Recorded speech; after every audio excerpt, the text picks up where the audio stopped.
name? My name is John.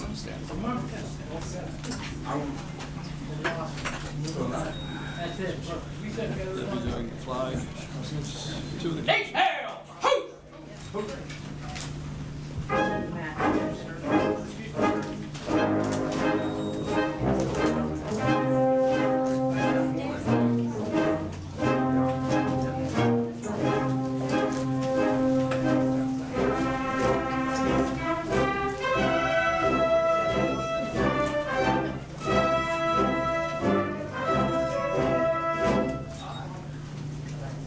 Freezing!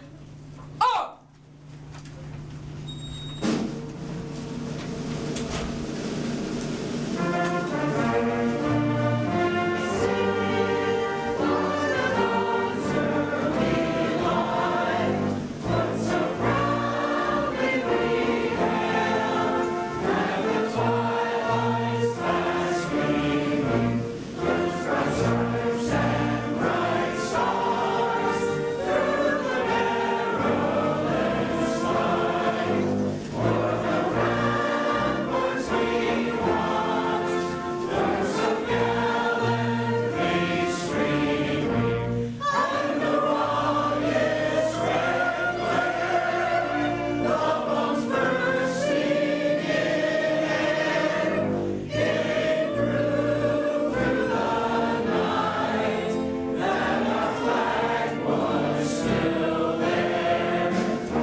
Order! Up! Colors! Post!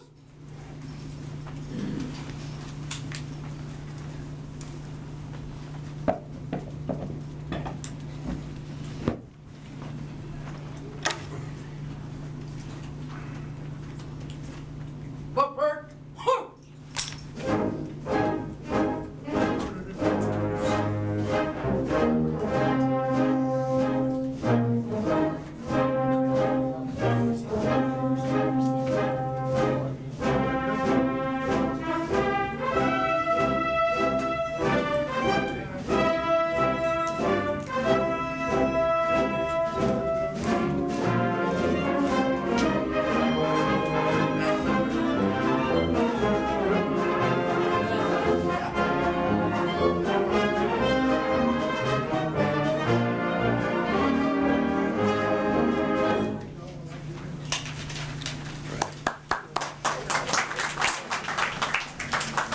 No. Yeah, feel free to express yourselves as however much you want today. I'm Scott Houston, the president of the National Iron and Steel Heritage Museum, and I'm really grateful to see all of you today. We had a bell ringing ceremony this morning, also attended by the Lukens Band, so it's been a good way to commemorate the events of September 11th. Today we're going to hear from our keynote speaker, Dan Odine.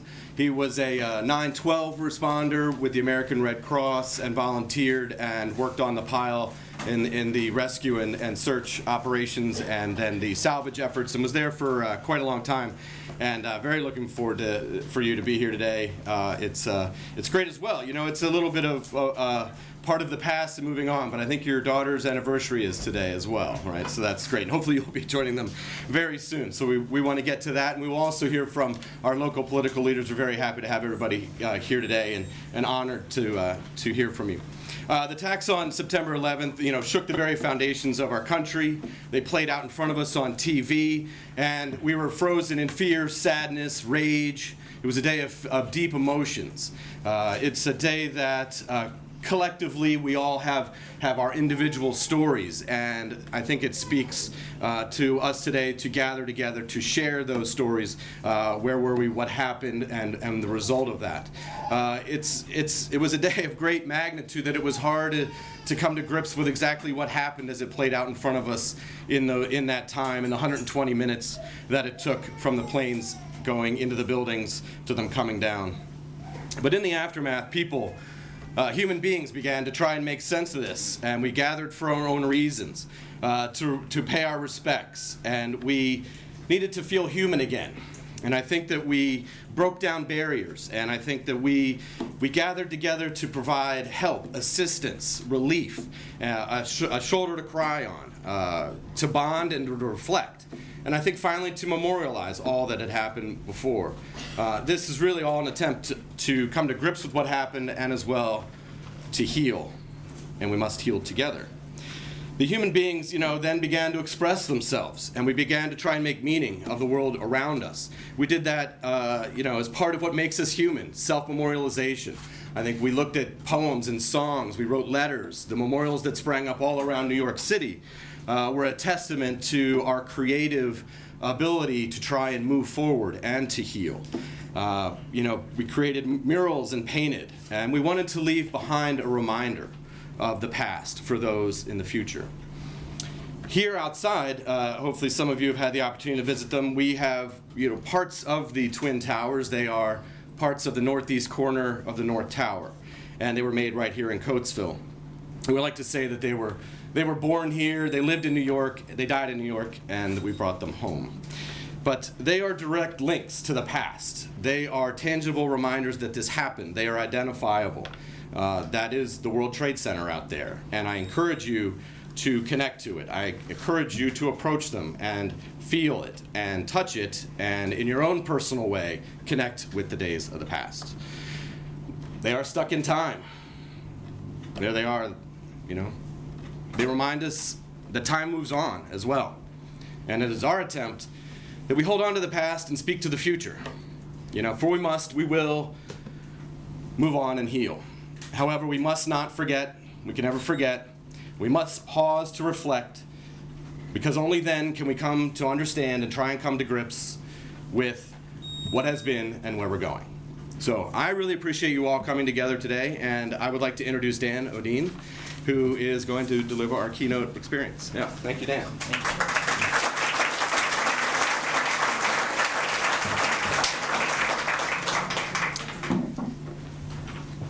Like Scott, I want to thank you for all coming and taking a part of your day to remember what was and what still is a reality in many of our lives and has become part of the fabric of all of us here in the United States of America. Manhattan Island is surrounded by piers, some heavy in use and some not so much. Pier 94 before 9/11 was used as an exhibition center for fashion shows and car shows and whatever space needed large space in New York City. And after September 11th, Pier 94 became a focal point of both grief and desperation. The pier is located on the Hudson River at 54th Street. And as I would walk to my appointment every morning and every day, I would first pass a wall plastered with thousands of posters with portraits of all of those who were missing.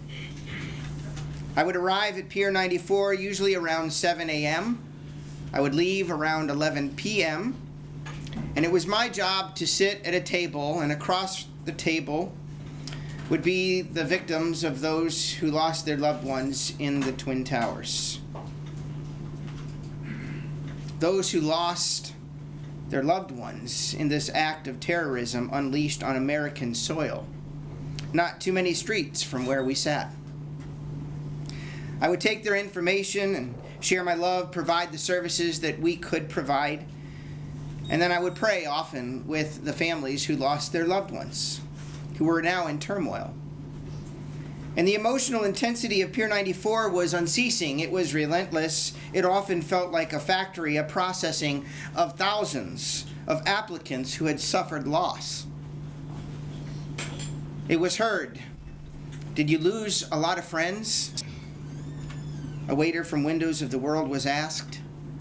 "Yes," he replied, 84. Not a lot, not some, but a specific number with a face and a name. 84. Thousands of people walked by us, some angry and some resigned, but all of them focused on rebuilding their lives. It's said of people from New York that they are tough and resilient. I would add compassionate and focused. And in that warehouse at Pier 94, I would see a picture of pre-bureaucracy I wish all of us could have seen. Powerful people and powerful organizations realizing that this tragedy was far greater than anything that anyone could do. And it was a true picture of what partnership looks like. To meet the needs of the masses of people who seemed so hopeless and desperate. We became not only a team, but we became a family. From 11 p.m., I just got done working from 7 in the morning until 11 p.m. I would get on the subway and I would arrive at the pile. As far as you could travel south on the trains in that day. And I would take my evening hike into the zone, now called Ground Zero. And I work until 3 a.m., back up at 7 a.m. for 3 weeks. And my responsibilities there varied. I had the freedom to simply serve the people who were laboring on the pile, from construction workers, steel workers, firefighters, police, the morgue. And my responsibilities were quite varied, actually, and our headquarters was just a few steps away from the very pile itself. And I would assist my other workers in feeding the hungry, encouraging people.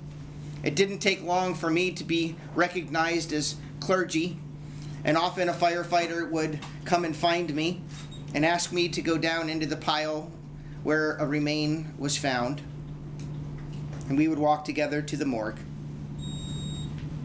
When a body part was found, it was treated as a person and carefully and respectfully taken to the morgue. It's hard to believe that the fires from those towers would burn from September 11th to December 19th.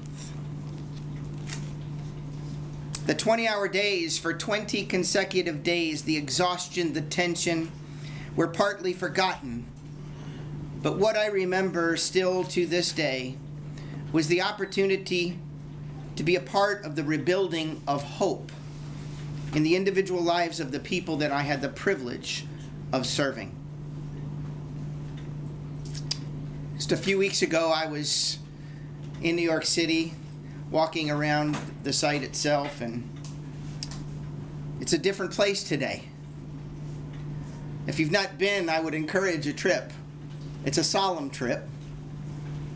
Today, there's 2 reflecting pools that sit within the exact footprint of the World Trade Centers, called Reflecting Absence. Each pool approximately 1 acre. Surrounding the pool are bronze plaques with the names of everyone that lost their lives on that day, 3,000 people. The attacks on that day would cost America its greatest number of loss of life on American soil. 343 firefighters, 28 New York City police, 38 Port Authority police, 8 medical technicians.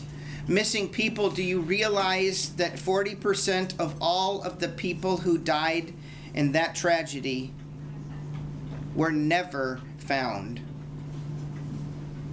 No remains, no evidence of their loss.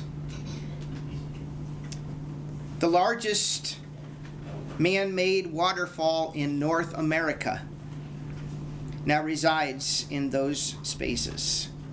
Fills the air with the soothing sound of the ocean and reminds us of the many tears that were shed on that day, a sea of names over an ocean of tears with a 30-foot drop.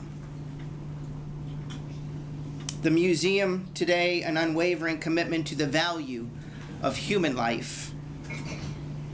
What was once One World Trade Center, the lead building, now replaced with a 1,776 feet high, reminding us of our day of independence and now that building is called Freedom Tower. A symbol that resides in that space today is a pear tree called the Survivor Tree.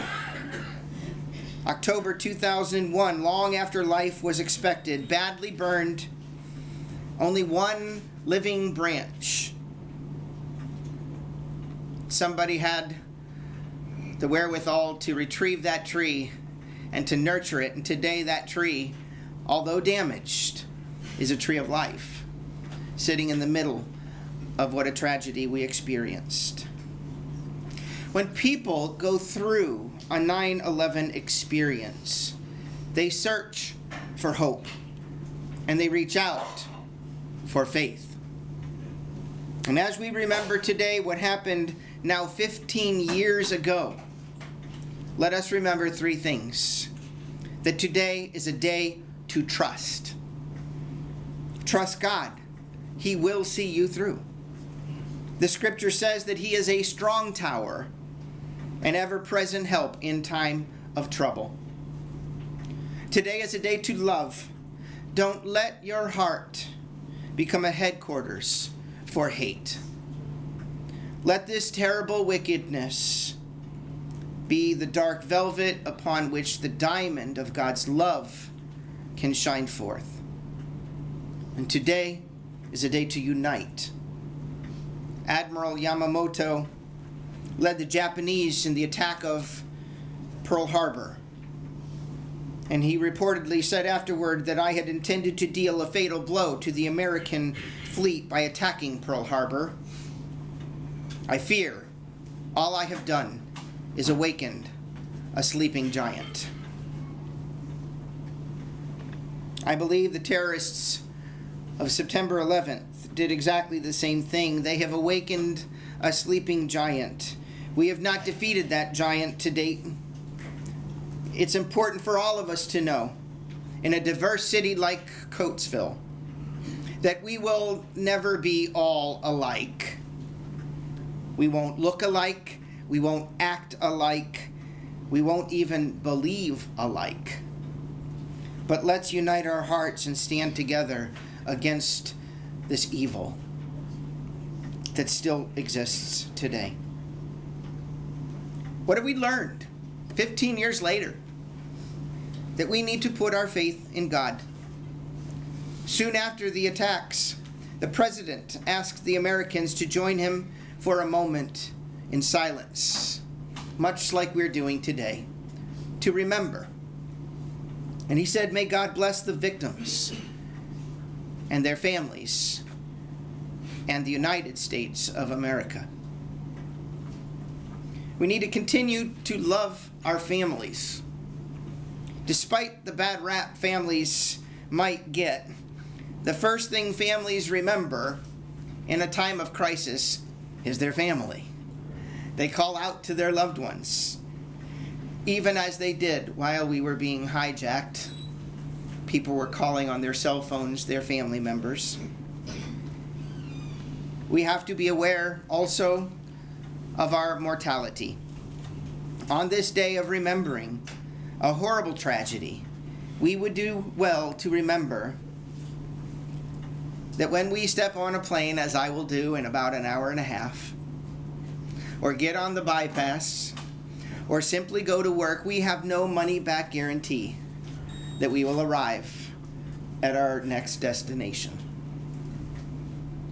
Today we're reminded of that day 15 years ago when firemen and police served fearlessly, where steel workers toiled to recover any hope for the innocents and unsuspecting families who lost their loved ones. And in that light, I feel it would be very important today to bring what happened in the past into the reality of our future, specifically even here in Coatesville, Pennsylvania. And so join me today. We want to thank our firemen and our police, so brave. We love the courage and determination of our firefighters. Their motto, "When I'm called to duty, God, wherever flames may rage, give me strength to save a life, whatever be its age. Fueled by fire, driven by courage, first in, last out, brotherhood, sisterhood. And it was an honor to serve alongside of our finest on the pile in New York City. And we together salute our firefighters. Thank you.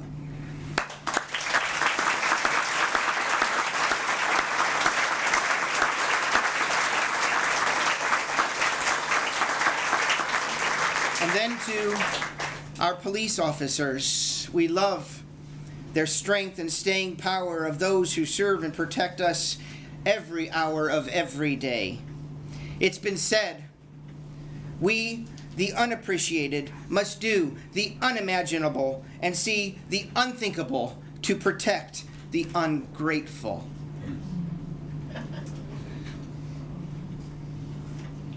You must know,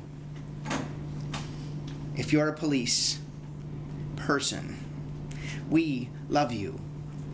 We appreciate you. We need you, and this group is grateful.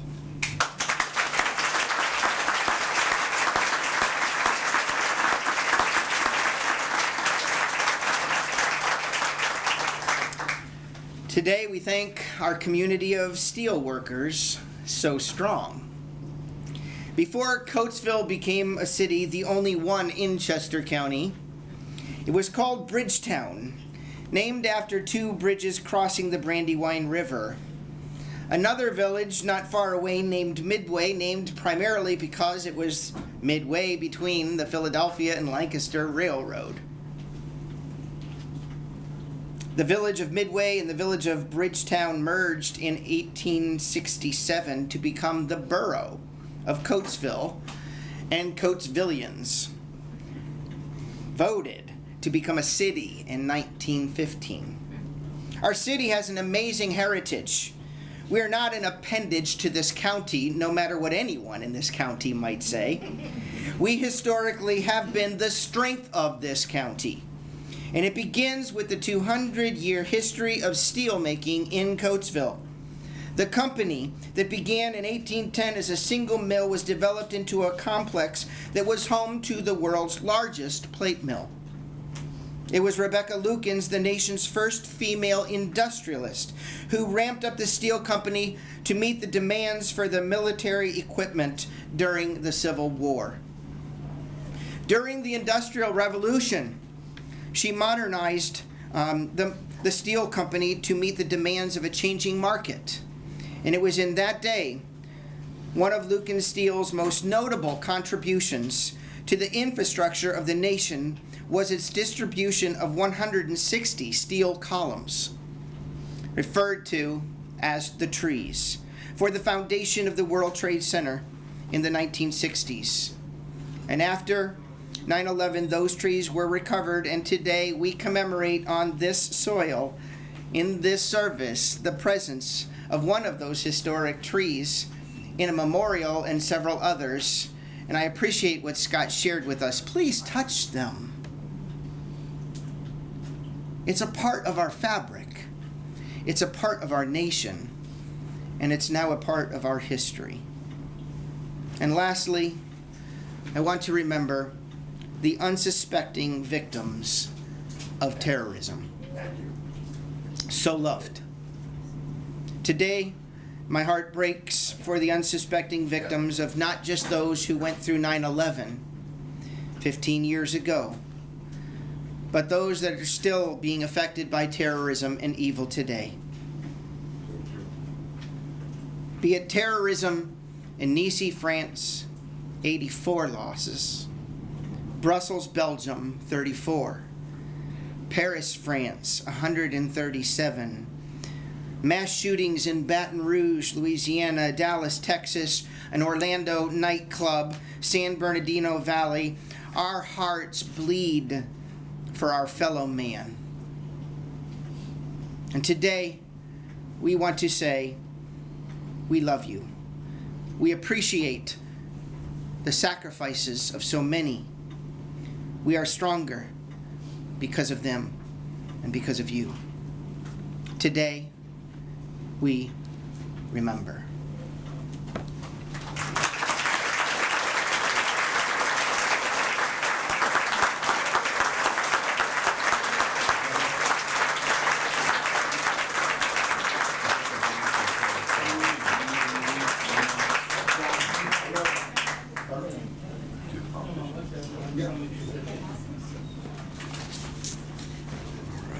at this point in time, we would like to just remember those who passed away on September 11, 2001. As Dan said, let us remember the 343 firefighters, 71 law enforcement officers, including New York Police and Port Authority Police, who gave their lives that day, selflessly rushing to the aid and the rescue effort. Let us also remember the 55 military personnel who died on the attack in the Pentagon and one law enforcement officer on United Flight 93. There were 353 non-U.S. victims from over 90 countries, including 67 from the United Kingdom, 47 from the Dominican Republic, and 41 from India. But particularly, let us take time to remember now those connected with Chester County who died that day by reading their names and ringing a bell and having a moment of silence. If someone is near the bell, they can ring it, that'd be great. Okay, because I'm not sure who's over there. But Christopher Clark. Christopher was a bond trader for Sandler O'Neill and was partners on the 104th floor of 2 World Trade Center. He was born in Devon and grew up in Villanova before graduating from St. Joe's Prep in 1986. He was the husband of Casey Connors and the son of Janet and Frank Clark.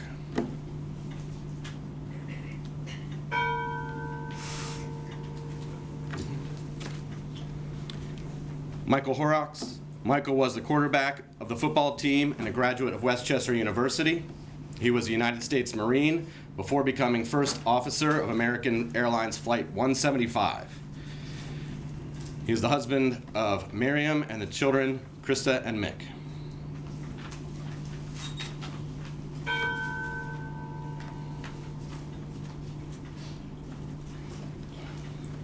Kevin Marlowe.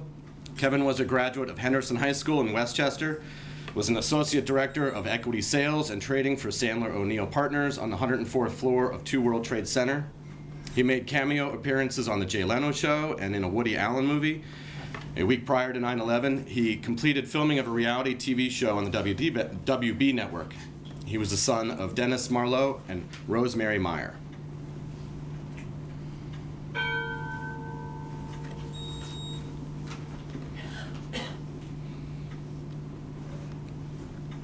George Smith.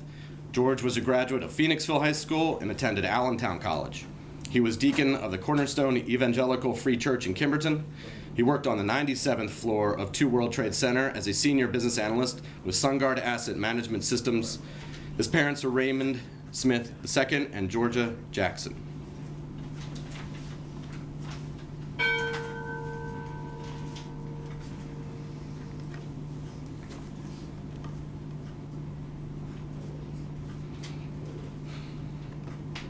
Richard Stewart.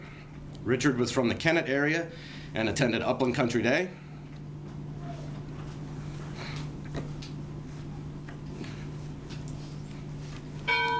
So, he played hockey. He was the school's single-season leader in goals with 42, a record, lasted 13 years. He's a bond trader, Cantor Fitzgerald, 104th floor of the World Trade Center. He was the subject of a award-winning Comcast network documentary. Sorry, I play hockey.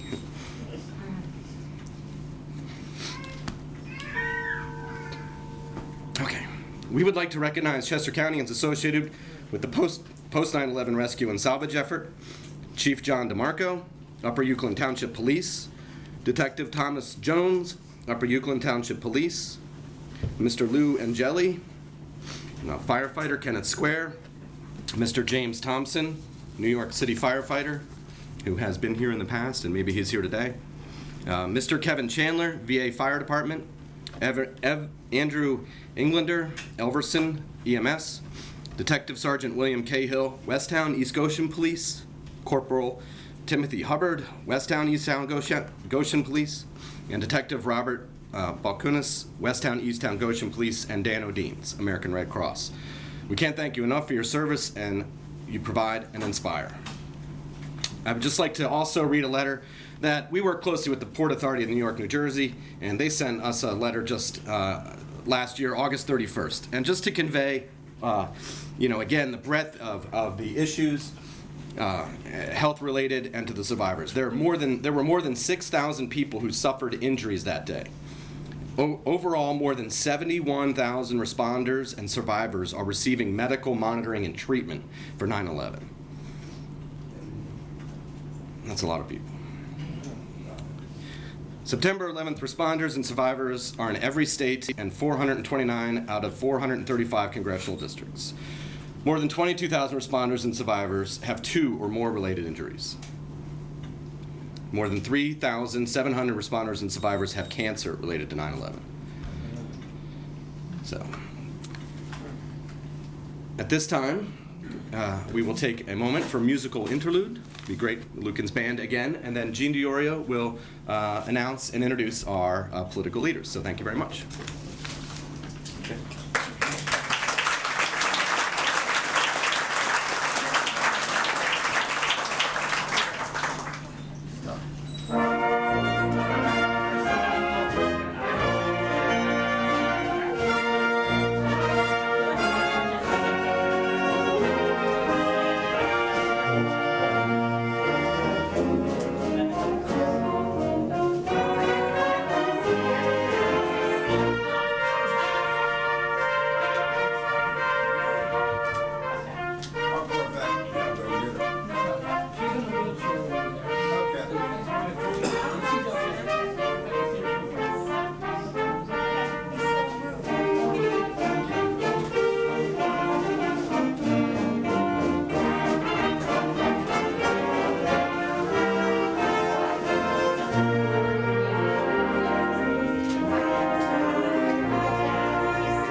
afternoon, everyone. I'm Gene DiOrio of the Greystone Society.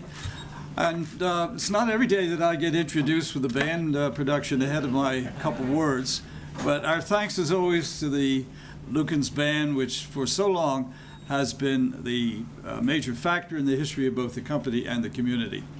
And on behalf of all the members of the board of the Greystone Society, it's an honor to welcome you here for our annual 9/11 ceremony. Dan O'Dean's talk was, I think, very inspiring. He hit all the key notes, the patriotism, the horror, and I think those of us who are old enough to remember what happened 15 years ago today will never forget the horror inflicted. Scott has indicated that we feel two emotions here.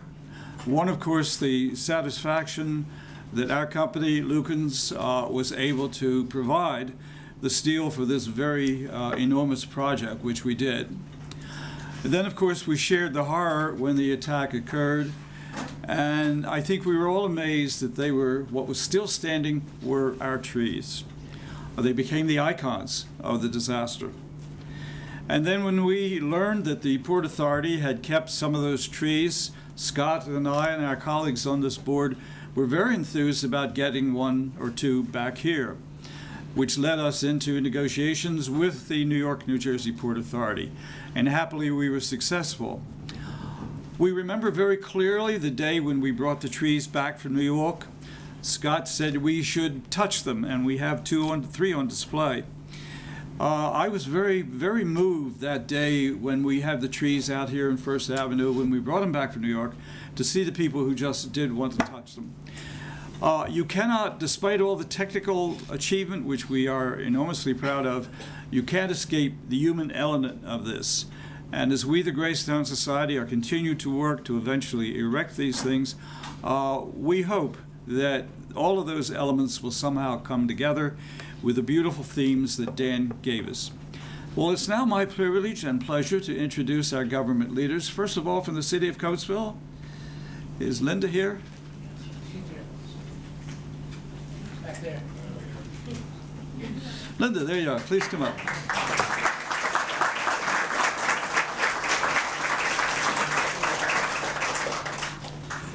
Linda is the president of the Coatesville City Council.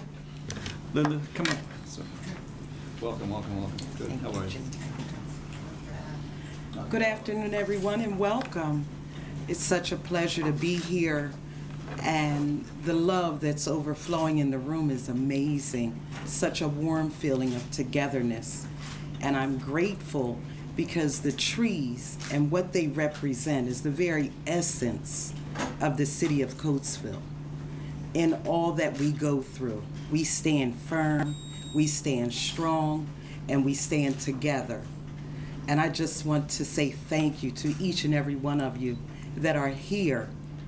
And it's my pleasure to extend a welcome to you all from our entire council. Again, thank you and God bless.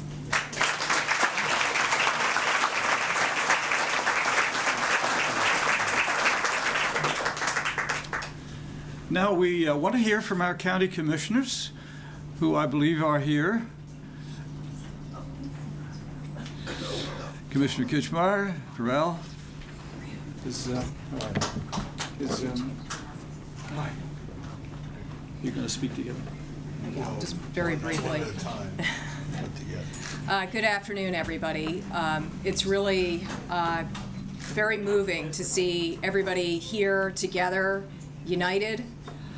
We live in some troubled times, and one of the things that strikes me about 9/11 is my son was born 2.5 months before, and when people talk about what they remember, I remember being home on maternity leave and feeding him and watching on the news as this happened. And I look at my son and I see a wonderful young 15-year-old, but one who will never know the way it was before. And what I hope for him, and I hope for all the children in our country, is that we can once again stand together and remember what we heard today about how this country came together on 9/11, let's not forget that moment. It was a difficult time. It was a time of loss, but it was a time when we all stood together and we remembered one thing. It didn't matter what color our skin was, what gender we are, what political party we are. We were all Americans. So let's, 15 years later, take that moment again and hold it within us and teach our children to live like that. And that's my hope for today. Thank you very much, and God bless.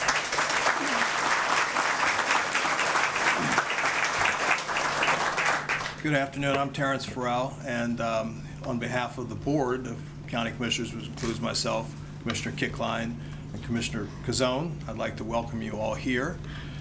This is the 9th year that I've been here to celebrate, and it's so appropriate that this celebration is in Coatesville, where the trees were born and where some of the trees have come to their final resting place. Coatesville has given so much strength not only to this county, but obviously to this nation, not only physically, but as an example spiritually.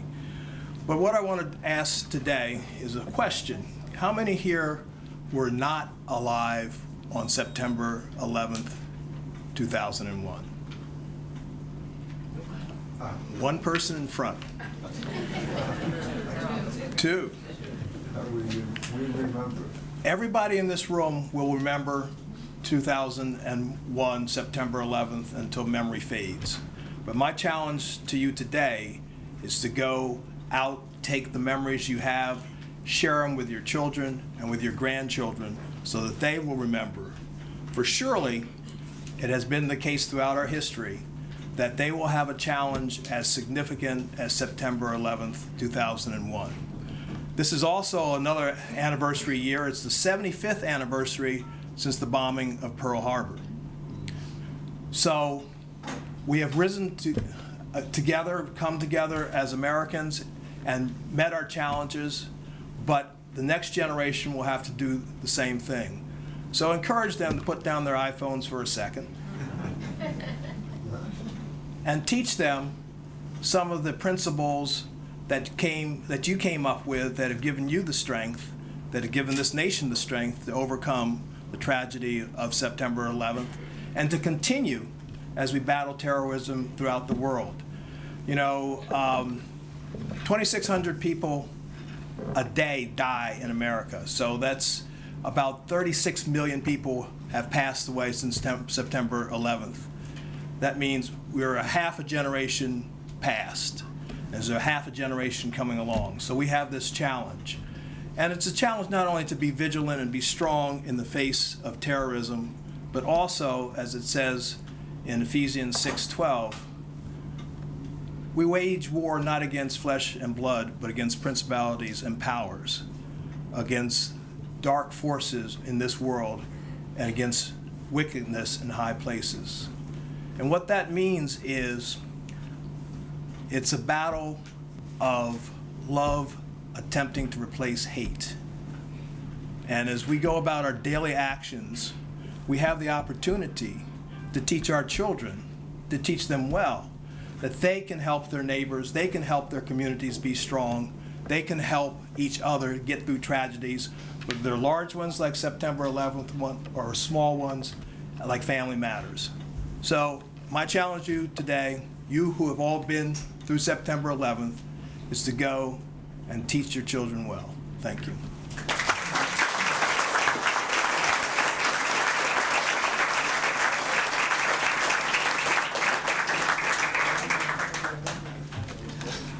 Thank you to both our county commissioners who have honored us with their presence here.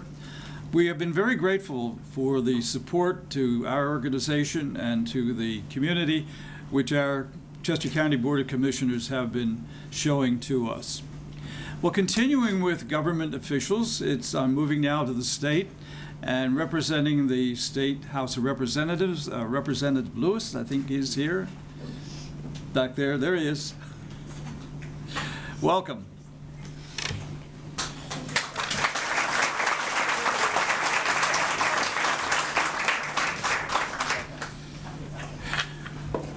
Good afternoon, everyone. You know, I am so proud to be from this city. And this commemorative is special to me. And as I researched and did my history, I discovered and found that my dad was working here with the workforce when these magnificent trees were formed. It's special to me, it's emotional to me. I'm proud to be a Coatesvillian, and I thank the foundation, the Iron and Steel Museum, for bringing us back to Coatesville. It is so powerful of what those trees mean to us as a community. And what happened at 9/11, let us never, ever forget. As Commissioner Farrell mentioned, I talked a couple days to our elementary school kids who have no idea. It's up to us to constantly remind them of how important it is for us to remember our history and thus never ever let it happen again. I thank you for your time, and I thank you for being here today, and I thank the Iron and Steel Museum.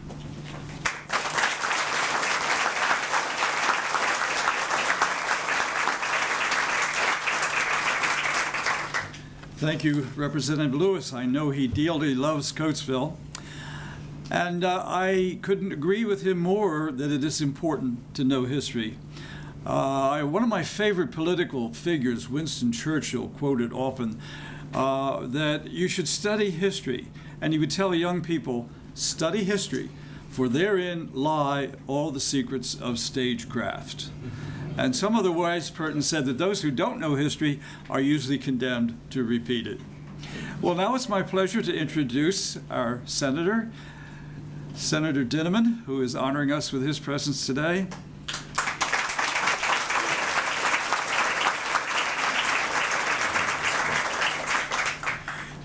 Good afternoon.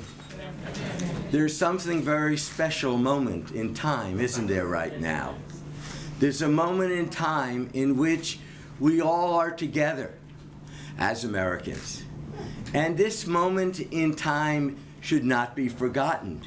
And we need to understand it and feel it and sense it each day in our lives. Because today we're faced in a public square with divisiveness and nastiness which tears this nation apart. And all of us, no matter what our political views are, has to remember that America needs to be strong to survive. And part of that strength comes from us understanding the spirit that ultimately we're all one. We all and never forget. As I remember my brother, who was a colonel in the Army, telling me, in the foxholes, there is no black or white person. There's no Jew or Christian or Muslim. There's only one person, and that's an American.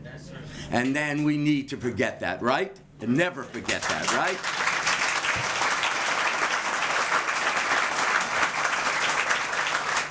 But I think much of what we're talking about today can be seen here in Coatesville in two ways. Certainly, to survive against terrorism and the horrors that it represents, you need to be as strong as the steel that was produced in this city. But we also are a special people. The theologian Reinhold Niebuhr said that America is the light on the hill for all to see and for all to appreciate to the world. That means that we also, as well as being a people of steel, need an example of the kindness and how you bring people together. And we saw that several weeks ago with the DePietro family, didn't we? They suffered a loss, the loss of their daughter to cancer. And for each of us, each individual of our family is important, just as we recognize the names of each of the people who passed in Chester County during that horrendous 9/11 building collapse. But what was their answer? Their answer, you know, is on the anniversary of their daughter's death, to give anyone who comes into that store a dozen roses. because their daughter loved roses. And their daughter said, as she was near her death from cancer, tell people to do an actness of kindness to others and to remember me that way. So you see, my friends, if we're going to survive the terrorist threat, if we're going to do that which is the essence of being a Chester County, which goes back to our very Quaker roots of tolerance and respect of every human being because of God's light burns in that human being, then we must still be as strong as that steel that was produced in this city. But we also must have the kindness that the DePedros have shown us and do those acts of kindness to each other. And when we do that, we will survive with great strength. Because strength is military strength, but is also the strength of any people. And we have to be a people of hope and show the world that we're a people of hope. And hope comes from faith, doesn't it? And I know of no city, you know, that in the whole Philadelphia region, there are more churches in the city of Coatesville than in any city in this nation.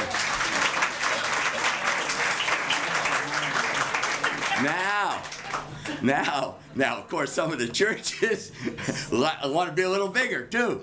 But the point is this, to sum everything up for you, is this. Listen, we need to be strong. There's no question about it. If you're not strong, you get beat up in this world that we face today. And the stronger we are, the better we are. All right? We need to understand and appreciate all of our first responders and the people in our armed forces. But public officials also have to put up the money for the veterans. We have to put up the money for the first responders, and we can't forget that. It's one thing to talk. It's another thing to act and do what's necessary to show the respect for all those who've given their lives. Because in a biblical sense, those who stood there on 9/11, who stand there today, are manning the wall, which we're told again and again in the Old Testament, each of us has a responsibility to do. But also, let me say, understand that the DePedros, the parents who have lost their children in this county to opioids, Casey's cause, the people who have lost their children to sudden cardiac arrest as the Silvas, the people who have recently lost their children to carbon monoxide, they have not withdrawn. They have taken their grief and come back in the community to make sure that other parents and others of us don't suffer the same fate. That's strength, isn't it? That's the strength we need. So, my friends, with faith, with an understanding that we're all united together, with an understanding that each of us needs to man the wall, those who are the first responders, those in our armed services who we need to respect and support, but each of us can in this city, continue the wish, the hope of the DePedro's daughter when she said, do an act of kindness to each other. Because it's the strength and it's the kindness that makes this nation great and allows us to continue to be the light on the hill for all of the world. Thank you so much.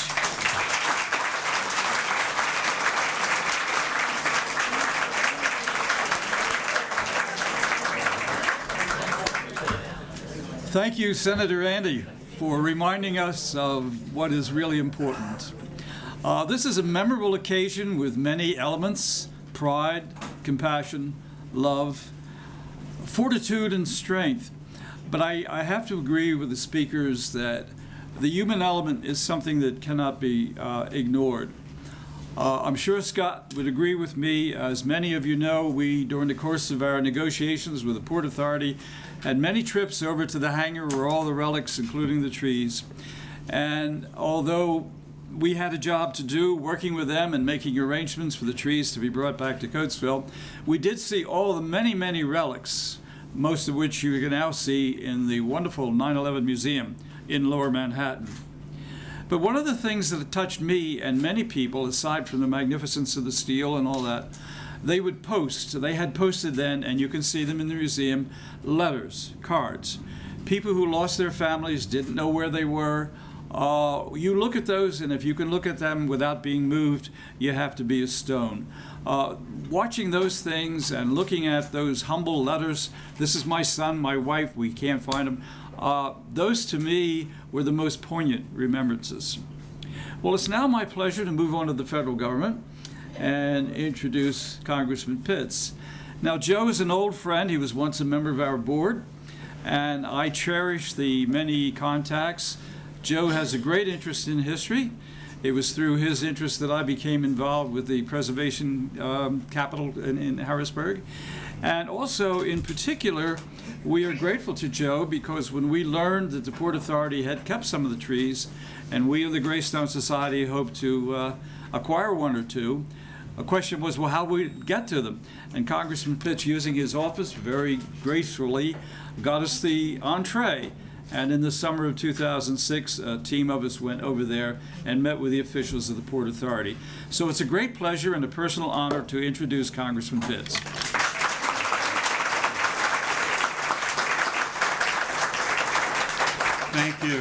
Thank you, Gene. Thank you, Scott, Skip, all of those of you who've had the vision to not only have this wonderful commemorative ceremony, but to restore the buildings in this area and arrange for a museum which the public can enjoy. It is just marvelous. And I'm reminded on Friday before I came home from Washington during session, the members gathered on the front steps of the Capitol and with the accompaniment of the Marine Band had a ceremony and sang God Bless America as we did 15 years ago on that fateful day. And I'll never forget coming home that weekend after being there. As I drove up the Baltimore-Washington Parkway and 95, everywhere there was an overpass, there would be men standing up on top with flags, waving them. It was enough almost to bring tears to your eyes. And even the traffic, they were courteous if you wanted to go in and out. They let you do that. It was like, you know, we're one American family under attack and we're thinking of everyone else. It was a wonderful feeling of unity. But like many of you, I'll never forget where I was on September 11th. I was actually driving by the Pentagon when it was struck on my way to the Capitol and saw the black smoke boil up. When I saw firsthand the damage done to the Pentagon on that beautiful morning, it was, and saw them put the flag at half-mast at the Capitol, and the skies empty of plane traffic, except once in a while a fighter would stream over. I'm reminded of those horrific attacks which killed 3,000 innocent people suddenly and jolted our country after a period of calm. And one of those you read today, this morning, Richie Stewart, was a classmate of my son Dan at Upland Country Day. He was from Union. His family lived in Unionville, and a very close friend of his. 15 years later, our country, which in the previous century defeated totalitarian nations like Nazi Germany, faces an ongoing threat from radical Islam around the world. Make no mistake, we are at war with terrorists who act using religion as their excuse, and we have suffered greatly since 2001. But as the leader of the free world, we've accepted the responsibility that comes with power and prosperity. Unfortunately, that also makes us a target because there are those who view our freedom of speech, of religion, respect for human rights and prosperity as a threat. And it's appropriate that we take this opportunity to remember the tragic victims of all terrorist attacks, in particularly the most horrific strike against America. We must always uphold the humanity of the victims against the attempt to take that away. Each individual who died that day was a co-worker, a friend to someone, but more importantly, a mother, a father, son, daughter, spouse, grandmother, grandfather. And the grieving and sense of loss will never go away, so we must also pray for those impacted, as well as hoping that they will find peace.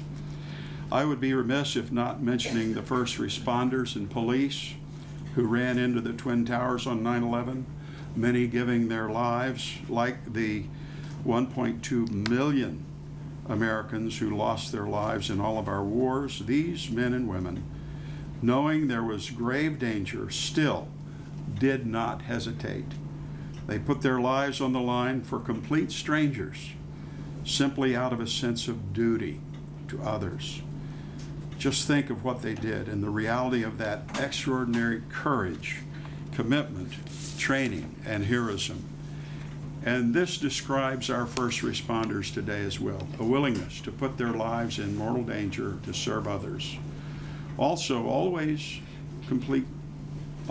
always complete strangers, and we owe them so much and cannot take them for granted ever. So to them, I simply say, thank you.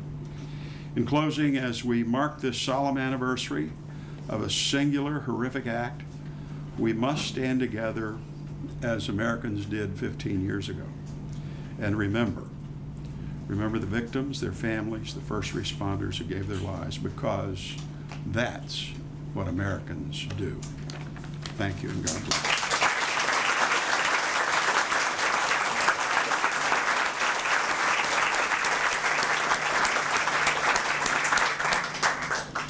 Thank you, Congressman Pitts, for your presence today, your eloquent speech, and for your long service to this community, the county, and the country, and we salute you. That concludes my portion. One final thing, the comment of bringing us together, and I know Scott and I shared this, on the memorable day when we had the trucks being loaded in New York to bring the trees back to Coatesville, we had a staging area where these several trucks were lined up. And during a break, Scott and I went down, and you remember this, Scott, and we walked among the truckers. And just as Joe saw flags from bridges, we were amazed at how these people were putting flags all over their trucks. Pride in being part of this program and in bringing these things back here. That was one detail of that day that I will never, ever forget. Well, thank you all again, and now I'm going to turn it back to Scott to close the program.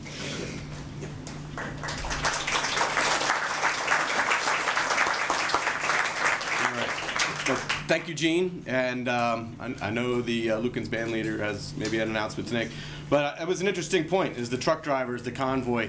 You know, we were talking about how many pieces we came home. We were going to get one, and then we weren't going to get any, because it was a crime scene, there were evidence, and then we were looking for 3, and I think we ended up with 7 sisters that make up the northeast corner of the North Tower, plus a couple other trees and segments. We ended up with 28 artifacts altogether.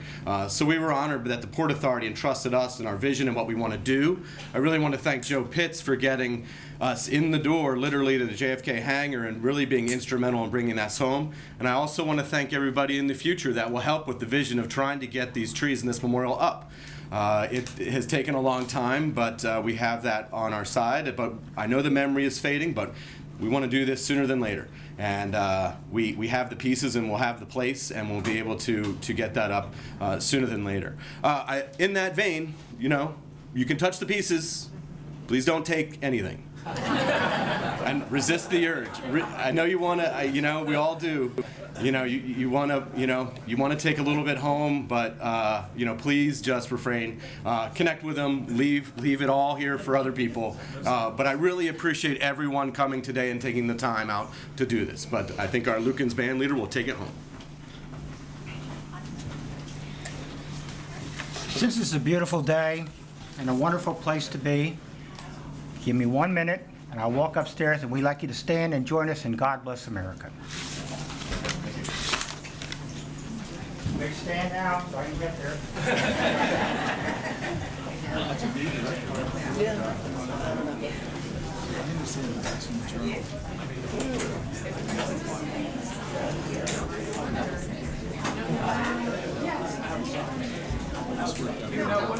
That did.